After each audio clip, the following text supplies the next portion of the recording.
ओम शांति। बाबा कहते रोज़ अपनी चेकिंग करो कि हमारी चलन कैसी है, हमारा बोल कैसा है, हम कितने इस ईश्वरीय रूहानी यज्ञ के प्रति ईमानदार हैं। हम कोई बात छिपाते तो नहीं, चोरी करके खाते तो नहीं। हम कोई भी कार्य करते हैं वो यज्ञ की सब बात निमित्त बनी हुई आत्माओं को सुनाते हैं कि नहीं। ऑनेस्ट रहना ये बहुत बड़ी ईमानदारी है। इसलिए अपनी रोज़ पोता मेल लिखना चाहिए और चेक करना चाहिए कि हम इस विशेषता को धारण किए हैं या नहीं। 27 तारीख की मुरली है। मीठे बच्चे अपनी उन्नति के लिए रोज पोता मेल निकालो। सारे दिन में चलन कैसी रहे चेक करो। यज्ञ के प्रति ऑनेस्ट ईमानदार रहे हैं या नहीं। प्रश्न, किन बच्चों के प्रति बाप का बहुत रिगार्ड है? उस रिगार्ड की निशानी क्या है? उत्तर, जो बच्चे बाप के साथ सच्चे हैं, यज्ञ के प्रति ईमानदार हैं, कुछ भी छिपाते नहीं हैं, उन बच्चों प्रति बाप का बहुत रिगार्ड है। रिगार्ड होने के कारण पुचकार दे उठाते रहते हैं, सर्विस पर भी भेज देते हैं। बच्चों को सच सुनाकर श्रीमत लेने की अकल होनी चाहिए। गीत बजा है, महफिल में जल उठी क्षमा परवाने के लिए। ओम शांति। अब यह गीत तो हुआ रॉन्ग। क्यों? क्योंकि तुम क्षमा तो हो नहीं। आत्मा को वास्तव में क्षमा नहीं कहा जाता। भक्तों ने अनेक नाम रख दिए हैं। न जानने के कारण कहते भी हैं नेति नेति। हम नहीं जानते, नास्तिक हैं, फिर भी जो नाम आया वह कह देते। ब्रह्म क्षमा ठिक्कर भीतर में भी परमात्मा कह देते, क्योंकि भक्ति मार्ग में कोई भी बाप को यथार्थ रीति पहचान नहीं सकते। बाप को ही आकर अपना परिचय देना है। शास्त्र आदि कोई में भी बाप का परिचय नहीं है, इसीलिए उन्हों को नास्तिक कहा जाता है। अब बच्चों को बाप ने परिचय दिया है, परंतु अपने को आत्मा समझ बाप को याद करना, इसमें बहुत ही बुद्धि का काम है। इस समय है पत्थर बुद्धि, आत्मा में है बुद्धि है। ऑर्गन्स द्वारा पता पड़ता है आत्मा की बुद्धि पारस है या पत्थर है। सारा मदार आत्मा पर है। मनुष्य तो कह देते हैं आत्मा ही परमात्मा है, वह तो निर्लेप है। इसीलिए जो चाहो करते रहो। मनुष्य होकर बाप को ही नहीं जानते हैं। बाप कहते हैं माया रावण ने सबको पत्थर बुद्धि बना दिया है। दिन प्रतिदिन तमो प्रधान जास्ती होते जाते हैं। माया का बहुत जोर है, सुधरते ही नहीं। बच्चों को समझाया जाता है रात को सारे दिन का पोता मेल निकालो। क्या किया? हमने भोजन देवताओं मिसल खाया। रात को पोता मेल निकालना है। उसमें क्या देखना है? हमने भोजन देवताओं मिसल खाया, साइलेंस में बैठकर आहिस्ता आहिस्ता बाबा की याद में खाया। चलन कायदे सिर चली, कायदे सिर हमारी चलन थी या अनाड़ियों मिसल। रोजाना अपना पोता मेल नहीं संभालेंगे तो तुम्हारी उन्नति कभी नहीं होगी। बहुतों को माया क्या करती है? माया थप्पड़ मारती रहती है। लिखते हैं कि आज हमारा बुद्धि योग फलाने के नाम रूप में गया, आज यह पाप कर्म हुआ। ऐसा सच लिखने वाला कोटों में को है। बाप कहते हैं मैं जो हूँ जैसा हूँ मुझे बिल्कुल नहीं जानते। अपने को आत्मा समझ और बाप को याद करें तब कुछ बुद्धि में बैठे। बाप कहते हैं भल अच्छे अच्छे बच्चे हैं, बहुत अच्छा ज्ञान सुनाते हैं। योग कुछ नहीं, पहचान पूरी है नहीं, समझ नहीं सकते, इसीलिए किसको समझा नहीं सकते।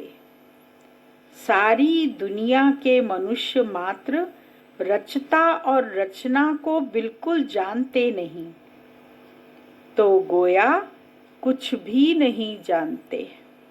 यह भी ड्रामा में नूंद है, फिर भी होगा।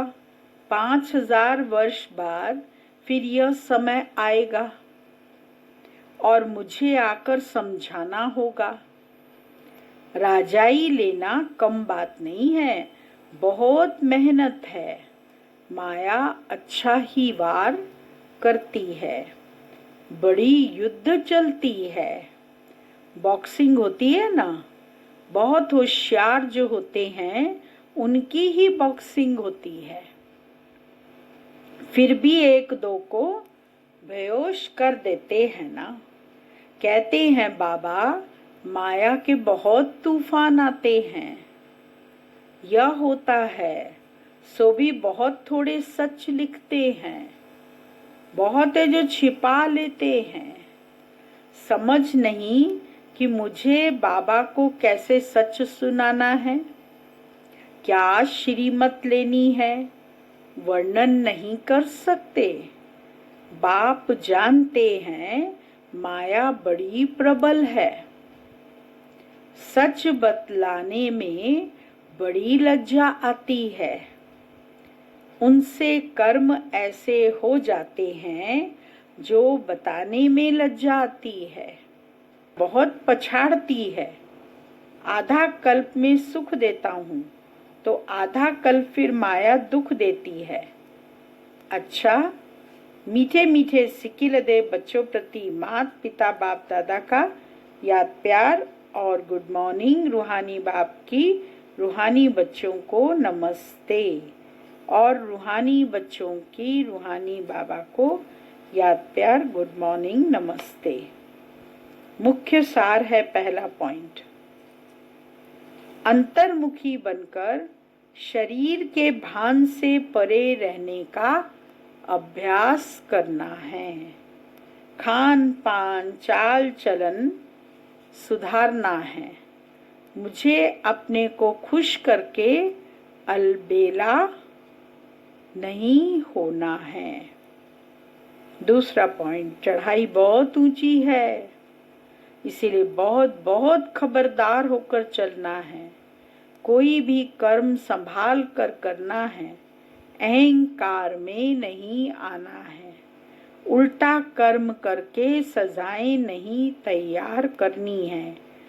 गांठ बांधनी है कि हम इन लक्ष्मी नारायण जैसा बनना ही है। वरदान, कर्म भोग रूपी परिस्थिति की आकर्षण को भी समाप्त करने वाले संपूर्ण नष्टो मोहा भव। अभी तक प्रकृति द्वारा बनी हुई परिस्थितियां अवस्था को अपनी तरफ कुछ न कुछ आकर्षित करती हैं। सबसे ज्यादा अपनी देह के हिसाब किताब, रहे हुए कर्म भोग के रूप में आने वाली परिस्थिति अपनी तरफ आकर्षित करती है। जब यह भी आकर्षण समाप्त हो जाए तब कहेंगे संपूर्ण नष्टो मोहा। कोई भी देह की व देह की दुनिया की परिस्थिति स्थिति को हिला न सके। यही संपूर्ण स्टेज है। जब ऐसी स्टेज पर पहुंच जाएंगे तब सेकंड में अपने मास्टर सर्वशक्तिवान स्वरूप में सहज स्थित हो जाएंगे। स्लोगन: पवित्रता का व्रत सबसे श्रेष्ठ सत्यनारायण का व्रत है। इसमें ही अतीन्द्रिय सुख समाया हुआ है। ओम शांति जी का भोग का संदेश है। आज वतन में सभी ब्राह्मण परिवार की याद और भोग लेकर बाबा के नजदीक पहुंची तो देखती हूँ दादी को सुंदर ड्रेस में बाबा ने बिठाया हुआ है। दादी वतन में बहुत ही सुंदर लग रही थी। फिर देखती हूँ दादी के करीब एडवांस पार्टी की दादियाँ दादी जी का ऊपर से नीचे तक बहुत ही सुंदर रीति से श्रृंगार कर रही थी। दादी के करीब एडवांस पार्टी की कोई दादी को बिंदी लगा रहा है, कोई कंगन, कोई हार, कोई रिंग पहना रहा है। बहुत ही सुंदर वतन का दृश्य लग रहा था। इतने सभी बाबा और दादी के करीब इमर्ज हुए। यह दृश्य देखकर मनी मन सोचती हूँ, बाबा ने दादी को इतना सुंदर रीति से सजाकर वतन में बिठा के रखा है। फिर मैंने बाबा को कहा, बाबा आज तो दादी के निमित्त बहुत ही प्रकार का भोग लेकर आई हूँ।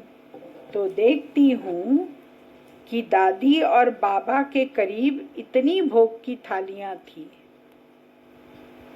एक एक थाली को बाबा और दादी देख रहे थे। आज सेंटर की बहनें भी वतन में इमर्ज हुई। वह सभी 2 लाइन की कतार में थी। वह सभी लाइन में दादी के करीब भोग की सुंदर सजी हुई थालियां लेकर जा रही थी। यह दृश्य बड़ा सुंदर लग रहा था, जैसे ही कोई राज दरबार का दृश्य हो। दादी सभी को अपनी हाथों से एक एक फूल देती जा रही थी। दादी फूल देने के साथ कहती थी, देखो यह कोई साधारण फूल नहीं है। फूल की एक एक पंखुड़ी साथ होती है तो शोभनीक लगता है, लेकिन बिखरने के बाद शोभनीक नहीं लगता। ऐसे ही सभी संगठित रूप में एक मत होकर रहना, यही शोभा है। दादी जब वह फूल देती थी तो वह गोल्डन रूप में चमकने लगता था। इसके साथ ही मधुबन शांतिवन के कई डिपार्टमेंट के सभी बड़े भाई बहनें दादी और बाबा के करीब इमर्ज हुए। बाबा ने कहा, आपने सभी मधुबन निवासियों की भी बहुत अच्छी पालना की है, तो आप इनको भी हाथों से वरदान भी दे रही थी। बाबा ने कहा, बच्ची साकार में भी सभी को वरदान से भरपूर करती थी। बड़ा सुंदर दृश्य लग रहा था। दादी के नजदीक सभी बाबा के बच्चे थे। दादी कहती है, अभी बाबा के लाडले बच्चे हैं। दादी थोड़े समय के लिए प्रवेश हुई और सबको समीप बुलाकर अपने हाथों से फूल दिए। फूल का चमत्कार था उस दिन। लास्ट में बाबा ने दादी के ऊपर लाइट माइट का ताज पहनाया। फिर बाबा ने कहा, आज सभी संपन्न भरपूर हो जाएं। अभी आप विश्व राजतिलक अधिकारी बन गई। अभी आपको बाबा विश्व सेवा भ्रमण के लिए भेज देंगे। आज वतन में सारे ब्राह्मण परिवार को आपके आगे मर्ज कर दिया। आपने भी सभी को तृप्त कर दिया। समय प्रति समय बाबा आपको वतन में बुलाएंगे। फिर बाबा ने दादी को भोग स्वीकार कराया। साथ साथ एडवांस पार्टी को भी मधुबन का विशेष भोग स्वीकार कराया। फिर दादी ने कहा, अभी तो बाबा जिस सेवा के निमित्त भेजेंगे उसी सेवा पर उपस्थित होंगे। फिर दादी ने सभी सेवा स्थान के मधुबन के भाई बहनों को याद प्यार दिया। याद प्यार लेकर मैं भी नीचे आ गई। ओम शांति।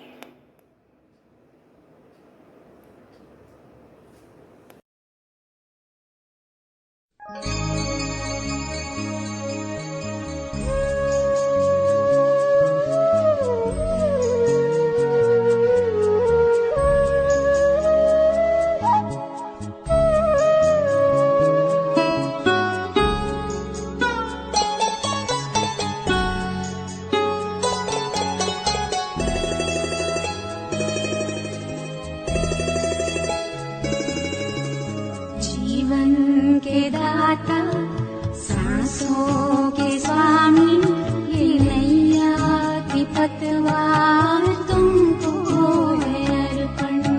जीवन के दाता सांसों के स्वामी, ये नैया की पतवार तुमको है अर्पण। प्राणों के प्यारे बाबा हमारे, प्राणों के प्यारे बाबा हमारे, तुझे तेरा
सब कुछ समर्पण समर्पण